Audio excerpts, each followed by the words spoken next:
Yo quisiera preguntarles a las mujeres, ¿ustedes qué harían en el caso en que fueran llamadas a ser como María?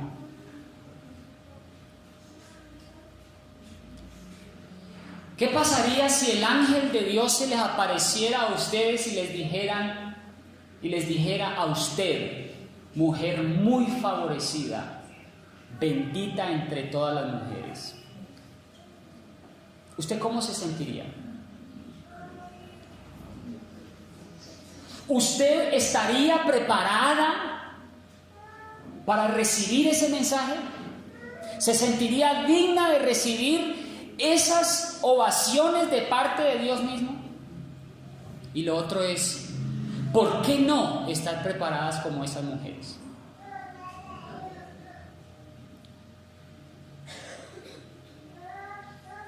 Tenemos que agradecerle mucho a las mujeres como Elizabeth. Tenemos que agradecerle mucho a la mamá de Moisés. Tenemos que agradecerle mucho a la mamá de Juan el Bautista. ¿Se ha puesto a pensar de que usted puede ser una mujer tan bendecida como esas mujeres?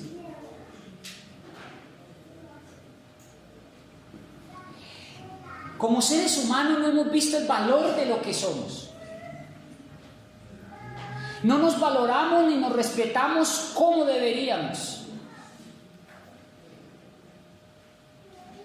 A veces no tenemos el lugar que deberíamos tener como hombres o como mujeres,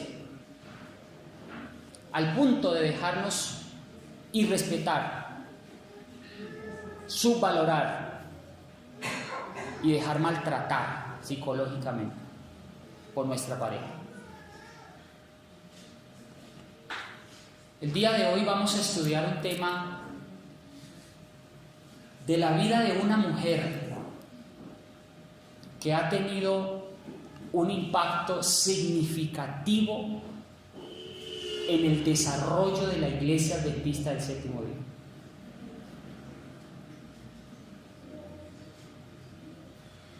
Y vamos a estudiar la vida de Elena G. de White. ¿Quién es ella? No la vamos a estudiar bajo un solo perfil o un solo prisma. Vamos a estudiarla, vamos a mirarla como mamá, como abuela, como amiga, como esposa, como mujer, como ama de casa.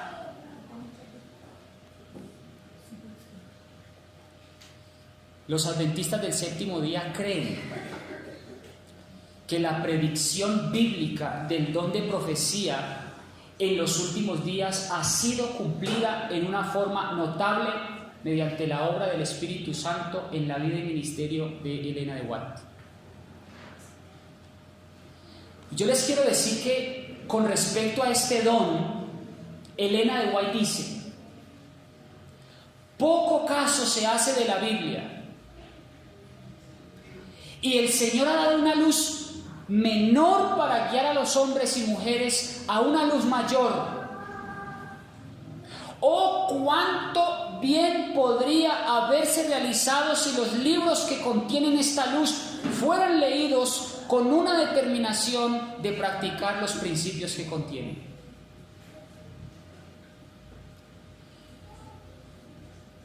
Su ministerio se extendió por un periodo de 70 años. Hasta que murió en 1915.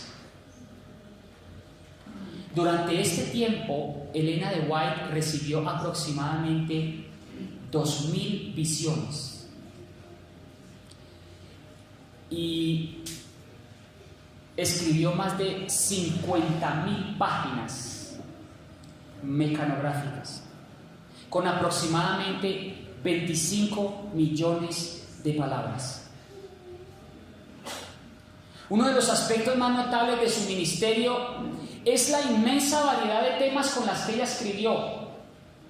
Y la cantidad de temas que edifican la iglesia hasta el día de hoy, temas sobre educación, salud, profecía apocalíptica, etc. Para el estudio de este tema me basé en la siguiente bibliografía, que se las recomiendo. Vamos con la segunda diapositiva. Ahorita salió un libro que se llama Cartas y Manuscritos con Anotaciones. Es un libro como que salió de pan caliente, está muy nuevo. Se los recomiendo, es el primero. Es diferente a manuscritos inéditos. ¿Cómo se llama? Cartas y Manuscritos con Anotaciones, tomo 1. Ese es el libro que vamos a usar hoy. También usamos como referencia el libro Teología, Fundamentos de Nuestra Fe, Fundamentos Bíblicos de Nuestra Fe, el tomo donde habla de los dones espirituales. Y como tercer medida usamos este libro que se llama Introducción a los Escritos de Elena de White de George Knight. Buenísimo, se lo recomiendo. Hermanos, ya no estamos estudiando historia denominacional. Si estudiáramos un poco de historia denominacional, comprenderíamos nuestras raíces y nosotros tendríamos más identidad como Iglesia Adventista del Séptimo Día. Muchos nuevos miembros de la iglesia no estudian nuestra historia, no estudian las raíces, ni de dónde venimos, ni para dónde vamos. Nos estamos quedando solamente con la predicación que escuchamos el sábado y nos vamos para la casa y estamos perdiendo una de las luces lumbreras más importantes, y es la historia de nuestra organización. ¿Cuándo fue la última vez que usted escuchó un sermón respecto a la obra y vida de Elena de White?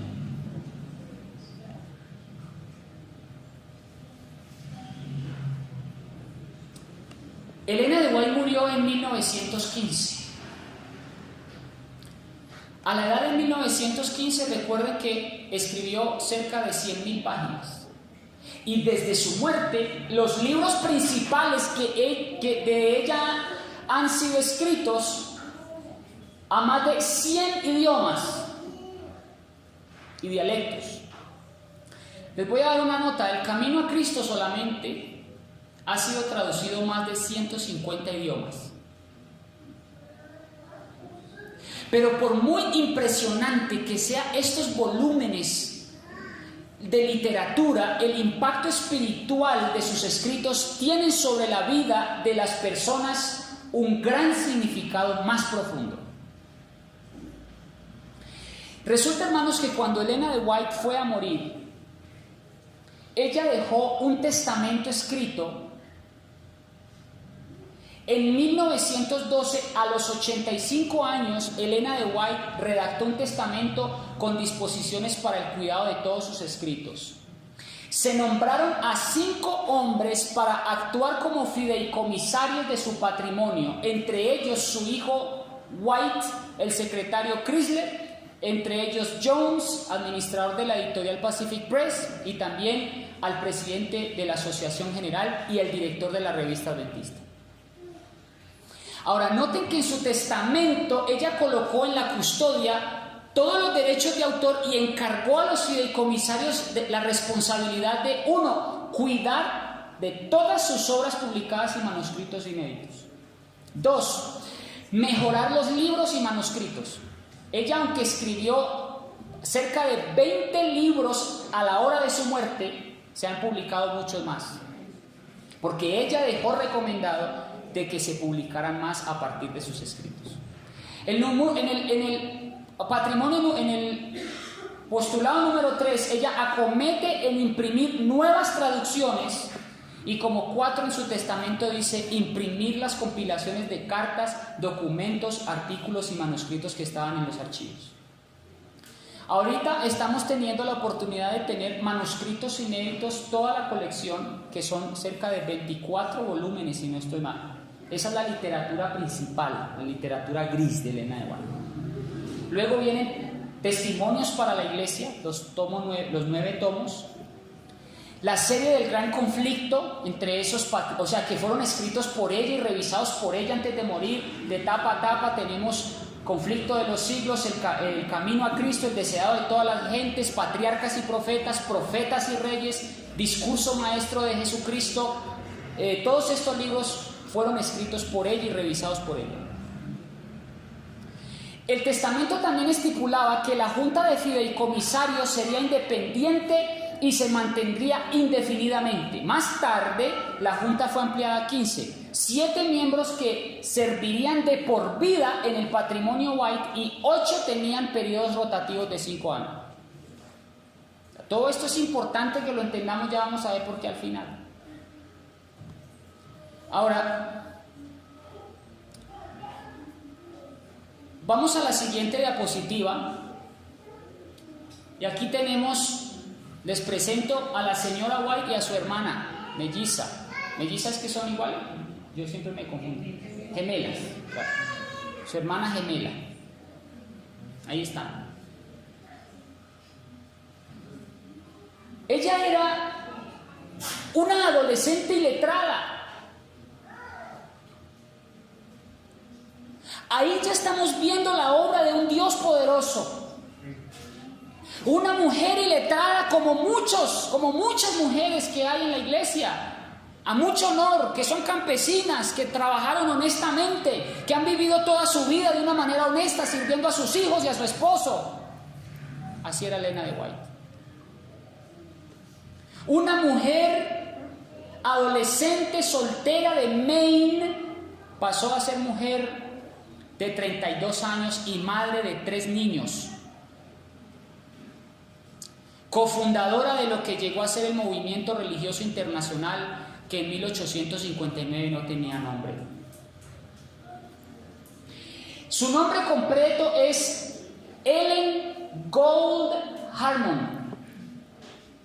Nació el 26 de noviembre de 1827 en Gorham, Maine, Estados Unidos. Elena y su hermana melliza, Elizabeth, eran las menores de 8 nacidos del Señor. Su papá se llamaba Robert y su mamá se llamaba Eunice. Robert era sombrerero y Eunice era una ex maestra de escuela. Pregunto, si Dios va a usar a una mujer, si Dios usa a un profeta, si Dios quiere usar a una criatura, ¿será que tiene que ser teólogo? ¿Tiene que ser ministro? No, hermanos. Dios puede usarlo a usted ahora mismo en ese lugar que está ahí sentado si se deja. Crea de que Dios tiene grandes cosas para su vida. Resulta que ella tuvo un trágico accidente. Si usted mira la foto de la izquierda, no se parece al de la derecha, Elena de White, la que está de pie. Cuando se mudaron a Maine, los esfuerzos académicos de Elena en ese momento fueron completamente frustrados trágicamente a la edad de 9 años. 9 años tenía cuando una compañera enojada le arrojó una piedra que le pegó justo en el rostro, le quebró la nariz y la dejó prácticamente inconsciente por 3 semanas. Perdió tanta sangre que su recuperación era dudosa y los médicos le dirían que posiblemente no iba a durar viva mucho tiempo. Pero hermanos, cuando Dios va a usar una vasija, pase lo que pase, Dios la usa. Elena de White desafió todas las probabilidades, aunque su condición física nunca se recuperó. Debilitada, acabada con todas sus esperanzas de proseguir su educación, su vida fue preservada y su salud mejoró lentamente. Hermanos, ella quedó con un problema de nervios en todo su cuerpo. Ella quedó, si usted mira las cartas manuscritas, su letra era temblorosa. Hermanos, es increíble que una mujer que no fue a la escuela, no tuvo títulos universitarios, una mujer que quedó con problemas nerviosos, una mujer iletrada, escribiera 50,000 páginas mecanografiadas. Y sus escritos tienen tanta influencia que los eruditos más grandes del orbe la consultan en temas teológicos. ¿Usted cree que eso es humano?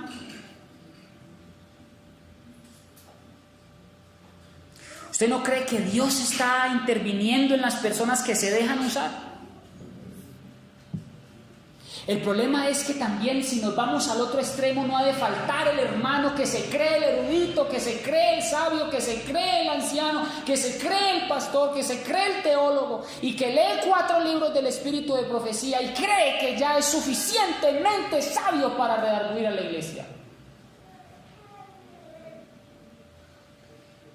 Hermano, yo creo que mi mamá me dice a mí en son de burla: Ustedes pueden acceder a todo el patrimonio White en español en egwritings.org. Hay mucho material publicado. Y afortunadamente yo tengo toda la colección del patrimonio White. Ustedes también. Y mi mamá me dice: hijo, yo creo que Cristo va a venir el milenio, la nueva Jerusalén, esta vida y la otra, y usted no va a terminar de leerse todos los libros del espíritu de profecía. No importa, pero léalos sistemáticamente y su vida se va a enriquecer poderosamente. El mensaje de Miller, vamos a hablar un poco cómo se vuelve ella adventista. Elena escuchó el mensaje de Guillermo Miller después de experimentar un despertar espiritual que se inició con la visita de Guillermo Miller en su ciudad en Portland, Maine. Elena se bautizó en la iglesia metodista en junio de 1842, o sea que inicialmente Elena era metodista. Y se bautiza en 1842 y con el mensaje de Miller del segundo retorno del Señor Jesucristo, ella empezó y se convirtió una mensajera de ese mensaje. Pero esta determinación de seguir el mensaje de Guillermo Miller creó una cierta división en su familia y en los miembros de su iglesia. Así que en una junta administrativa de la iglesia metodista provocó su separación definitiva de la iglesia metodista en septiembre de 1843, más o menos en un año. Ahora, aquí viene algo muy interesante. En este periodo de incertidumbre y perplejidad, unos meses después, Elena y 4 amigas se reunían para orar cada mañana en la casa de Elizabeth, en Portland. Y Elena registró en una de sus visiones, dice: mientras orábamos, su primer visión es esta, escuchen: mientras orábamos, el poder de Dios descendió sobre mí como nunca lo había sentido. Quedé rodeada de luz y se me elevaba cada vez más lejos de la tierra. Sentía que me elevaba cada vez más lejos de la tierra. No físicamente, sino en un estado de visión. Ahora, muchas de esas visiones tuvieron lugar en público, donde observaban defensores y muchos críticos en su tiempo. Y los descriptores... las descripciones compiladas por testigos oculares brindaban el siguiente detalle de cómo era que ella entraba en esa visión. Miren ustedes las características. Primero, cuando comenzaba la visión, ella exclamaba ¡Gloria! Cuando ella empezaba a entrar en visión. O decía ¡Gloria a Dios! O a veces repetía lo repetía una o 2 veces más. Segundo, ella experimentaba la pérdida de fuerza física. Número 3, más adelante, a menudo manifestaba una fuerza sobrenatural. Ejemplo, cuando Elena levantó una gran Biblia familiar que pesaba 8.4 kilos y la sostuvo con su mano izquierda por 30 minutos. 4, ella no respiraba, pero los latidos de su corazón seguían siendo normales y el color de sus mejillas seguía siendo normales. 5. A veces pronunciaba palabras que indicaban el tipo de escena que estaba viendo en visión. 6. Permanecía con los ojos abiertos, pero no con una mirada perdida, sino como si estuviera observando algo atentamente. 7. Su postura variaba. A veces estaba sentada, a veces reclinada, a veces caminaba por la habitación y hacía gestos elegantes mientras hablaba de los temas que se le presentaban en visión. 8. No era consciente de lo que ocurría a su alrededor. No veía, no escuchaba, sentía ni percibía en ningún modo el ambiente que le rodeaba ni lo que ocurría a su alrededor.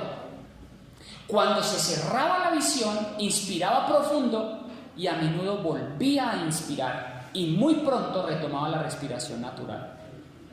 10. Inmediatamente después de la visión, todo le parecía muy oscuro. Yo no sé si ustedes se acuerdan de la visión cuando ella vio la Nueva Jerusalén y dice: oh, si pudiese hablar el lenguaje de Canaán. ¿Sí lo han visto? De hecho hay un himno. Oh, si pudiese hablar. ¿Sí? ¿Lo han escuchado? En la lengua de Canaán. Y ella dice que después de que termina de ver esa visión, de ver semejantes maravillas, cuando vuelve en sí, ¿cómo le parece este mundo? Ella dice, este oscuro mundo. Y nosotros amañados aquí. A propósito. Punto número 11. En poco tiempo recobraba su fuerza y sus habilidades naturales. Ahora les voy a hablar un poco de su vida de pobreza y agitación. Y miren ustedes que era una mujer del común.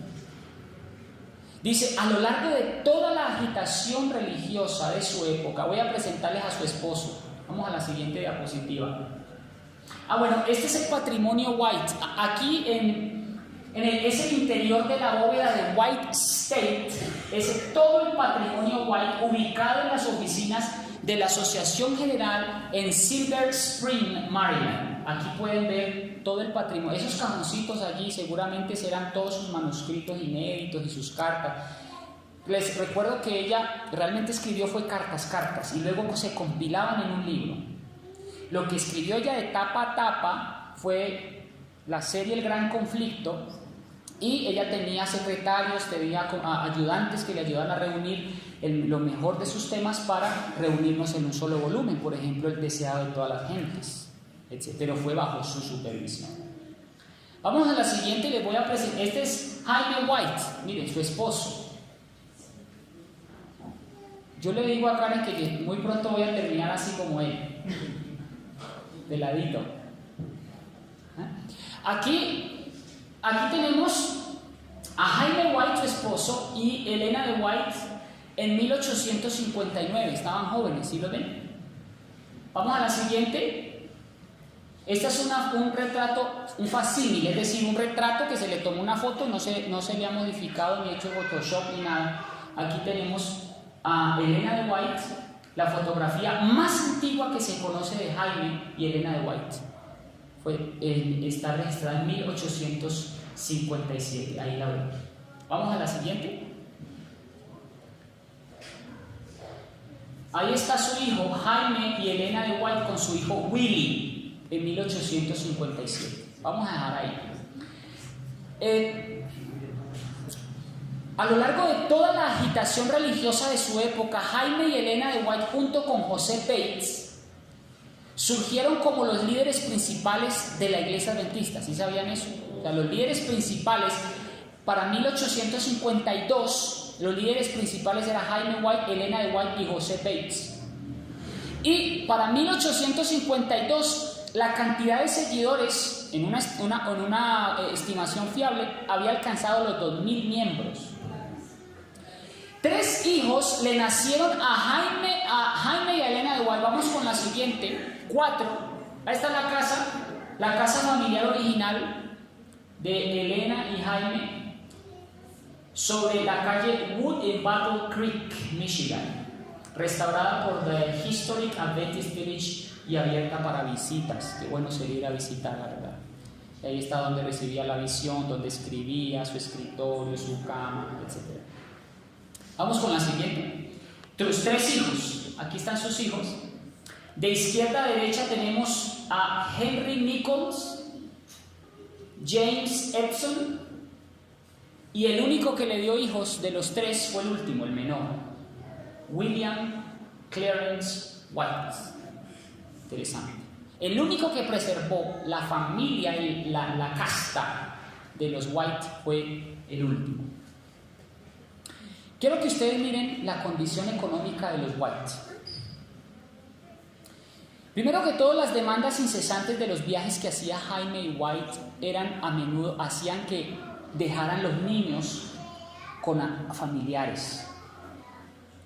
Y la vida de sus niños se vio tremendamente afectada, que ella perdió varios de sus hijos, ya los vamos a ver quiénes. Y solamente uno fue el que le dio nietos. Dice ella, éramos pobres y vivíamos épocas de estrechez. Escribió Elena en un relato comentando de un trabajo agotador de su esposo. Miren lo que dice. Escribió Elena al relatar del trabajo agotador de Jaime. Él manipulaba piedras en el ferrocarril cercano antes de cambiar de trabajo para echar leña. Desde la mañana temprano hasta el anochecer, con lo que ganaba 50 centavos por día. En un momento de desesperación no deseábamos depender de los demás y nos cuidábamos de vivir dentro de nuestros medios. Nos propusimos sufrir antes que endeudarnos. Ella escribe en su diario. Aquí aprendemos una lección a propósito. No se endeude. Ella dijo que prefirió sufrir que endeudarse. Me permitía a mí y a mi niño medio litro de leche por día. Por la mañana, antes que mi esposo saliera a trabajar, me dejaba 9 centavos para comprar la leche para 3 mañanas. Medité mucho sobre si negarme a la leche de mí y al niño o comprarle un delantal para él. Y la decisión que tomé fue renunciar a la leche y comprar la tela para un delantal para cubrir los brazos descubiertos de mi hijo. ¿Cómo le parece la condición de esta mujer? Una mujer que escribió 50,000 páginas. Una mujer como cualquiera de ustedes puede ser. Los White finalmente, cuando se establecieron en abril de 1852, en una casa alquilada en Rochester, Nueva York, se reunían, dice ella, se reirían si pudieran mirar dentro de mi casa y ver nuestros muebles. Dice, compramos dos bases de cama por 25 centavos cada una. Mi esposo pronto me obsequió otras 4 sillas viejas sin ninguna tapicería, por la que pagó 62 centavos por lote. La manteca está tan cara que no la compramos. Y tampoco nos pudimos dar el lujo de comprar papas, imagínense. ¿Qué situación vivía esta mujer? Pobre. No tenía lujos, no se podía dar el lujo de comprar papas. Ahora vamos a hablar un poco de su parte humana. Elena de White como ser humana. Ella tenía un buen sentido del humor. Su nieta y su nuera dicen de ella, podía reír con entusiasmo y era verdaderamente entretenida. Y uno siempre la ve en las fotos como seria, ¿no? Su nieta dice, mi abuela siempre estaba alegre, incluso cuando estaba muy cansada o con dolor. Ella era amante de la belleza y también un poco de aventura, le gustaba recrearse en las montañas, era amante del mar, dedicada a sus metas. La calidad de su dedicación hizo evidente en sus esfuerzos por sanar a su esposo después de que sufriera una grave apoplejía con parálisis el 16 de agosto de 1865. Era una mujer dedicada también a su casa, no crean que ella se dedicaba solamente a escribir. Era bondadosa por naturaleza. Ella mostraba una sincera compasión hacia quienes se encontraban en necesidad. Lejos de ser perfecta, nunca pretendió ser más que un simple ser humano llena de errores. Es más, se suscitaron tensiones en su matrimonio. Su matrimonio también tuvo tensiones. La gente pretende a pensar que los profetas son más que humanos, pero no es así. Dice Nelson la ama de llaves de Elena de White. Era tímida, pero polémica. Y era tímida, pero polémica. Ella le costaba mucho hablar en público. Sin embargo, cuando hablaba en público, sus temas eran álgidos. Ella dice aquí que muchos de sus mensajes de amonestación buscaban abrirle los ojos a la gente ante sus errores o necesidades y de esta manera enderezar sus actitudes hacia Dios y hacia el prójimo.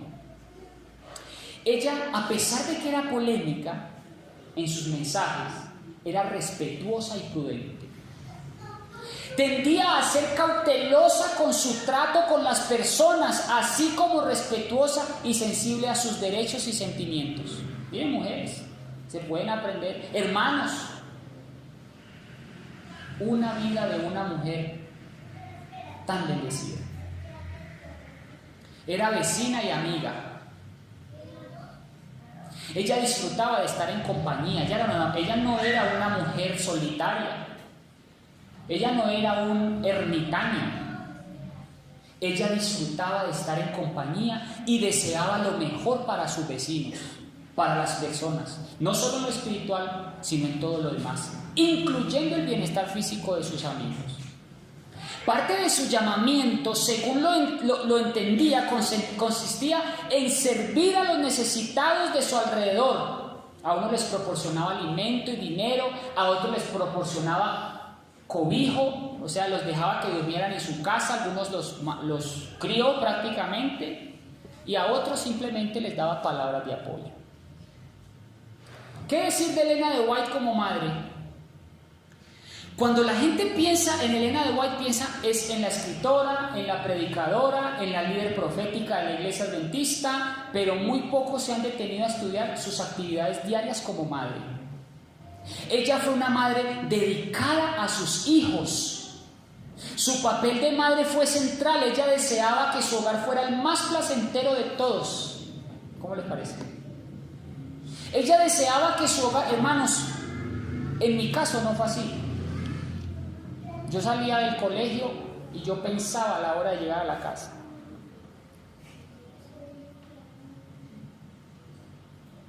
Que su hogar no sea así. Porque su mamá es mal geniada. Que porque le da pereza ir a la casa porque tiene que escuchar la cantaleta de la mamá todo el día. ¡Qué pereza! Hermanos, Elena de White también fue mamá y crió 3 hijos. Podemos aprender lecciones de ella. Amaba profundamente a sus hijos. Los guiaba en todas sus actividades. Pero como era de esperarse, su principal preocupación se centraba en la vida espiritual de sus hijos. A la señora White le encantaba pasar tiempo con sus hijos. En ocasiones leían juntos o trabajaban juntos en el jardín. Ella siempre buscaba tiempo para ellos cuando estaban en casa. William, su hijo, el menor, recuerda unos cuantos castigos severos de parte de su madre. Y dice que ella dice en Review and Herald del 13 de febrero de 1936 que la disciplina familiar de mi papá Jaime y mi mamá White eran amorosas pero firmes.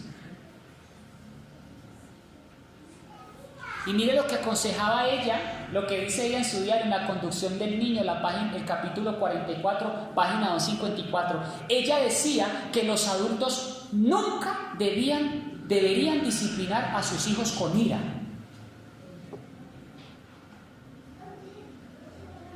Hermano, un hijo con rabia porque la mamá o el papá lo regaña con ira, uno quiere que se muera. Uno puede pecar gravemente, dice la Escritura: hijos, no provoquéis a ira a vuestros padres, padres, no provoquéis a ira a vuestros hijos. Hermano, un hijo endemoniado puede matar al papá. Un hijo maltratado psicológicamente por sus padres, de tanta cantaleta, puede levantarle la mano y darle su manotazo.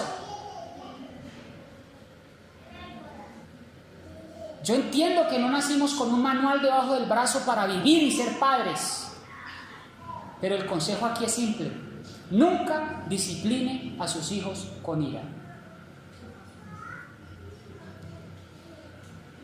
Ella perdió, no me voy a detener en cómo perdió sus hijos, pero lo pueden leer aquí en este libro, Introducción a los escritos de Elena de White, la página 598.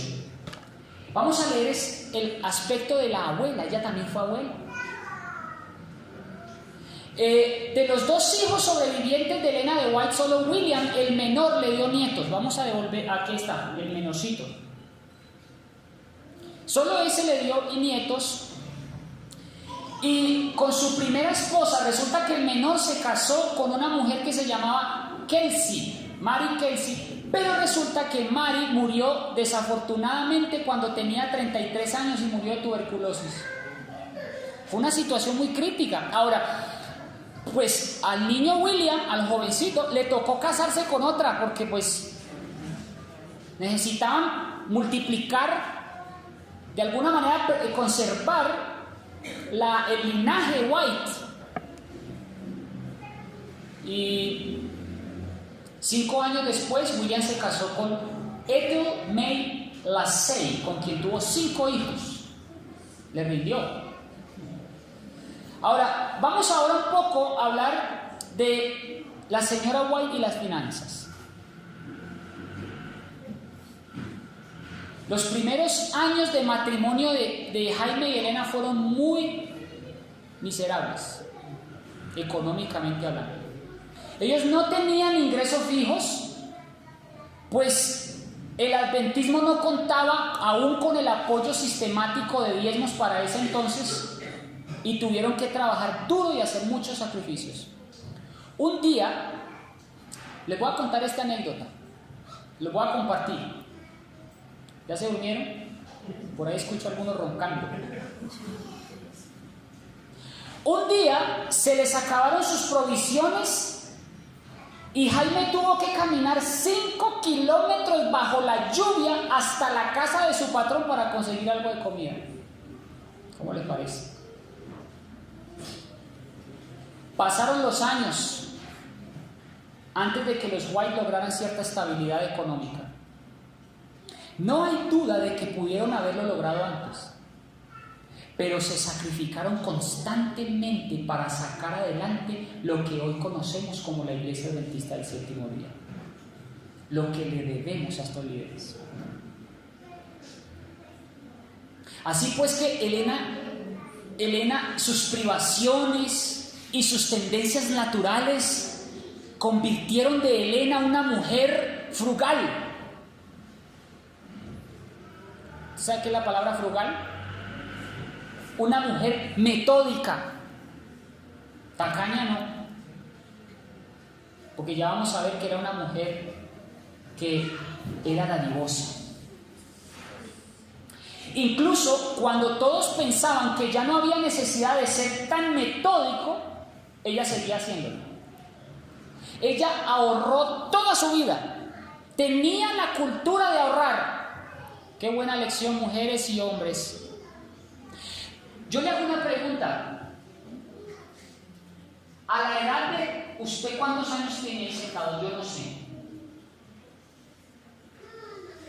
¿Cuánto se ha gastado hasta la fecha y cuánto tiene ahorrado? ¿Cuánto ha recibido? Ojo, supongamos, yo tengo 18 años. Déjenlo por fe.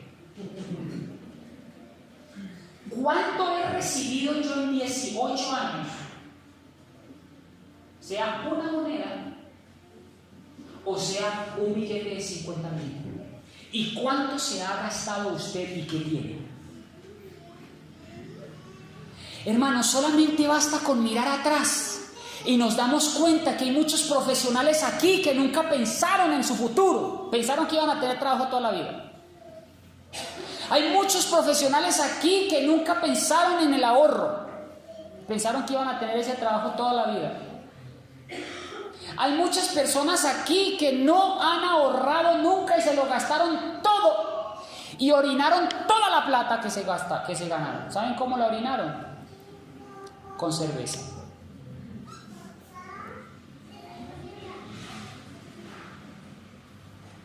Entonces, ella, hermanos, dice aquí que ella era ahorrativa en todo, en todo.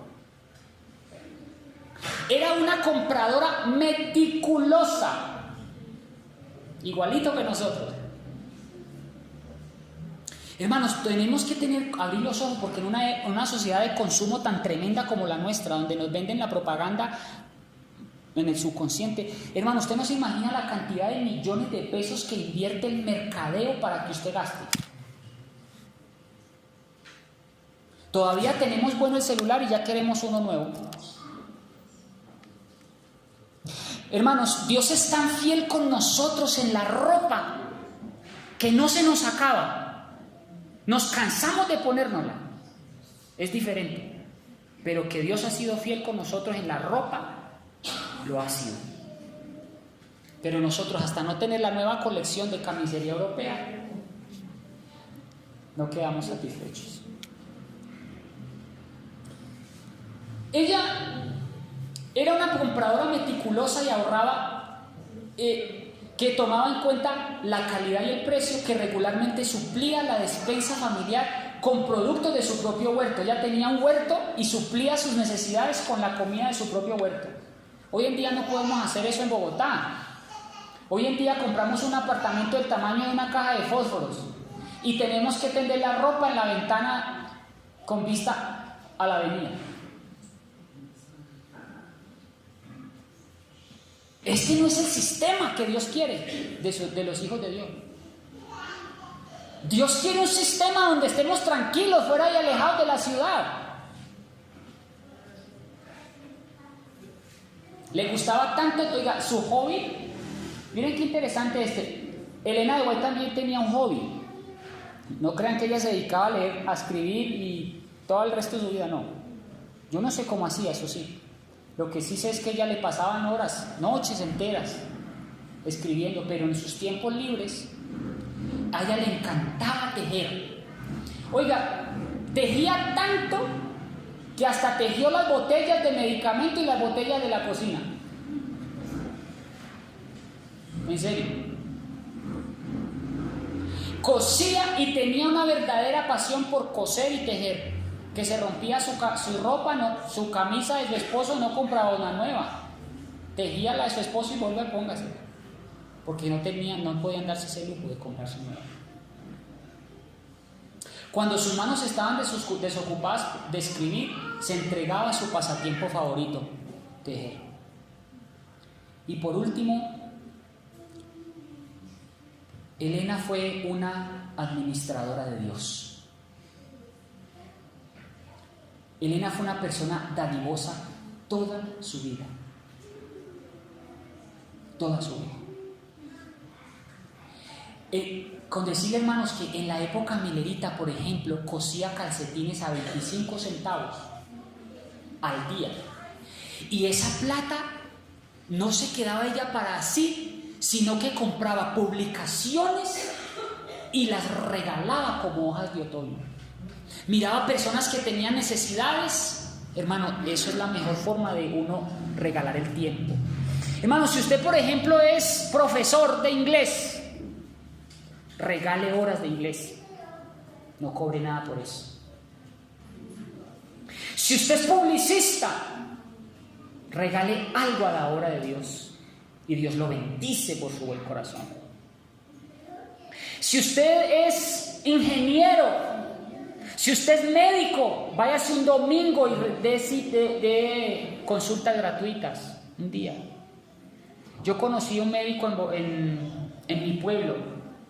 Yo soy bayuno, a mucho honor, y paisa. Y les cuento que en mi pueblo había un médico que no era cristiano. Un médico que no era cristiano. Y ese médico todos los domingos, sin faltar un solo domingo, se iba para la emisora del barrio y daba consultas gratuitas de 9 a 12. El que llamara decía: doctor, me tengo este padecimiento, tengo este problema. El doctor le decía: mire, tómese esto, hágase esta agüita, tómese esto, pare esto, No cobraba un peso. Y hermanos, Usted sabe que en pueblo pequeño y infierno grande el médico era conocido de mi mamá. Y el médico mi mamá le preguntó al médico, ¿y usted por qué no cobra? ¿Sabe qué decía él? A mí nunca me ha faltado la comida.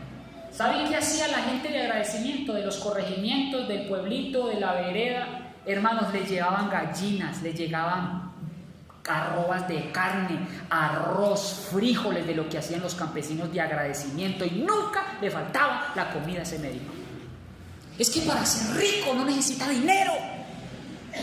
Para ser rico es hacer... Usted no puede ser Dios que quiere transformar. Usted no va a ser nunca Dios para transformar el mundo, pero sí puede contribuir en uno por uno a la vez. Y Dios puede usarlo a usted poderosamente. No podrás transformar el mundo, pero sí puedes contribuir para cambiar uno a la vez. ¿Qué ejemplos? Aquí hay médicos, aquí hay nutricionistas, aquí hay teólogos, aquí hay maestros. Donen algo a la causa de Dios. No estoy diciendo que tiene que ser exclusivamente suscritos a la iglesia. No, sálgase, vaya para un parque, váyase para una escuela, váyase para un orfanato, regale su tiempo, regálele que nadie se entere. Lo que su mano izquierda hace, que no se entere la mano derecha. Haz el bien y no mires a quién. Eso sí, haz el bien y no saque pecho diciendo qué hizo, porque eso no sirve tampoco. Bien, hermanos, hemos visto. Siguemos por favor la última diapositiva, con eso terminamos.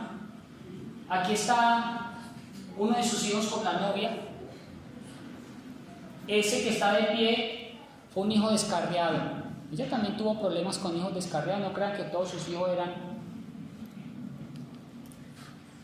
temerosos de Dios y apartados del mal. Ese fue el hijo que más le causó problemas a Elena de White, dolores de cabeza.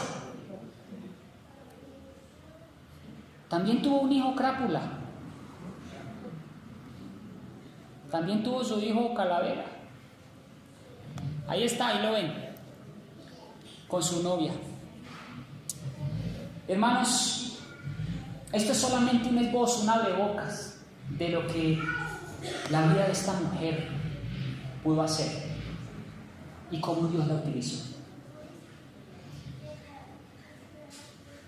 Dios quiera que usted pueda ser María, Elizabeth, que usted pueda ser la mamá del futuro Moisés, libertador de la nación de Israel. Que usted pueda ser el papá que cría a un hijo como Juan el Bautista. Que usted pueda ser el papá o la mamá de un hijo que cría y será el libertador y el líder religioso del pueblo adventista del séptimo día. No se los tire, que eso es distinto. No lo forme a su imagen y semejanza, porque eso sí es terrible. Formar hijos a nuestra imagen y semejanza es catastrófico. Fórmelo a imagen y semejanza de Jesucristo. Que Dios los bendiga. Yo voy a hacer un llamado y quiero preguntarles: ¿cuántos quisieran ser hombres y mujeres del cuerpo de Cristo? Este es un ejemplo de lo que Dios hizo con una mujer humilde. No le dé miedo, porque si usted es una mujer humilde, usted puede ser tan grande como ella. Yo quiero invitarlo para que se ponga de pie. Vamos a pedir la bendición de Dios Todopoderoso. No le dé miedo leer sus escritos, hermano. El que lee sus escritos se ve grandemente beneficiado. Puede empezar con el deseado de todas las gentes, un librazo. Puede leer Patriarcas y Profetas, un librazo. Pero le voy a dar un consejo, líder que me escucha, anciano que me está escuchando, predicador que me está escuchando. Nunca, jamás use sus escritos para castigar ni tildar. Use sus escritos para que la iglesia se edifique. a la ley y al testimonio. Use la palabra de Dios y como referencia el espíritu de profecía y la iglesia prosperará. Vamos a colocarnos los que puedan de rodillas. Los que no pueden inclinar su rostro. Vamos a darle gracias a Dios porque hemos visto un pequeño esbozo biográfico de una mujer, de una mamá, de una abuela, sobre todo de una mujer usada por Él, una mensajera del Señor, donde todos los que estamos aquí nos hemos visto beneficiados de sus escritos, no hay duda. Amantísimo Padre, la Iglesia Adventista por más de 163 años se ha visto grandemente beneficiada por una obra y una vida de una mujer consagrada, una mujer que te amó con el corazón, una mujer que vivió toda su vida para conocer y amar a Jesucristo. Su único anhelo, su único deseo era amar a Jesús y conocerlo con todas las fuerzas de su ser. Yo te pido, Padre, que podamos ser cristianos entregados, que no se nos olvide que somos seres humanos, padres, madres, hermanos, amigos, abuelos. Que seamos cristianos integrales, que podamos ser papá o mamá usados por Dios. Yo te ruego por nuestros hijos. Hay una familia en nuestro medio con un bebé en brazos. Oro por ellos. Oro por esa familia para que tanto la mamá como el papá sean guiados en sabiduría y en conocimiento. En esta iglesia pueden encontrar pan en abundancia. Ayúdalos para que se aferren a ti y puedan criar a su bebé en sabiduría y en entendimiento. Bendice a todos los papás que hay en este medio, a todas las mujeres que hay en este medio, que son madres, que son abuelas. Padre, dale sabiduría, por favor. Ayúdalas. Son humanas, falibles, tienen errores, pero que a los hijos nunca se nos olvide que nuestra madre puede dar la vida por nosotros si es necesario. Bendice a todas las mujeres, bendice a todos los papás, a todos los jóvenes que están haciendo planes para casarse, a los matrimonios nuevos, a los recién casados.